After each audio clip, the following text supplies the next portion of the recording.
Mahakali show धीरे धीरे लोगों के दिलों में अपनी जगह बना रहा है। जैसा कि आप देख चुके हैं कि कैसे गौरी का काली के स्वरूप में ट्रांसफॉर्मेशन हुआ और वो बन गई महाकाली, और रक्त बीज का रक्तपान करने के बाद उसकी नेगेटिव एनर्जी को भी कैरी करने लगी और महाकाल के भी वश से बाहर हो गई काली, क्योंकि महाकाली का स्वरूप है महाकाल से भी परे। ऐसे में ना तो नारायण उन्हें कंट्रोल कर सकते हैं और ना ही अन्य देवता। आखिरकार शिव को आना पड़ा महाकाली के कदमों के बीच, और उनके वक्ष पर पैर गिरते ही महाकाली को अपनी गलती का आभास हुआ और चीख के साथ उनकी जीभ बाहर आ गई और दुनिया के सामने महाकाली का एक और रूप आया।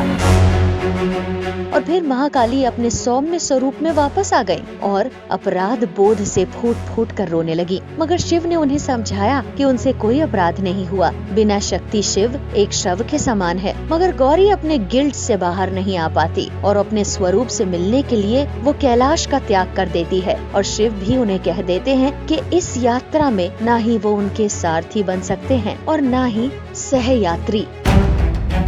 गौरी अपनी खोज में निकल जाती है और उस जगह पहुंचती है जहां उनका पिछला जन्म हुआ था, और सती के रूप में उन्होंने खुद को अग्नि को समर्पित कर दिया था। तब वहां शुंभ और निशुंभ भी पहुंच जाते हैं और शुंभ उनसे फिर से विवाह की बात करता है, मगर पार्वती का महाकाली स्वरूप बाहर आता है। उससे पहले विकराल भैरव उसकी रक्षा में सामने आते हैं, लेकिन शुंभ निशुंभ को कोई नर नहीं मार सकता, इसीलिए अंबिका प्रकट होती है और उन्हें देख शुंभ निशुंभ भाग जाते हैं। तब शिव आते हैं और उन्हें बताते हैं सती की कथा। पार्वती को जब पता लगता है कि शिव की आदि शक्ति सती के रूप में पार्वती है, तो वो द्रवित हो जाती हैं। और आने वाले एपिसोड में आप देखेंगे सती की कथा, जो आपके रोंगटे ही खड़े कर देगी।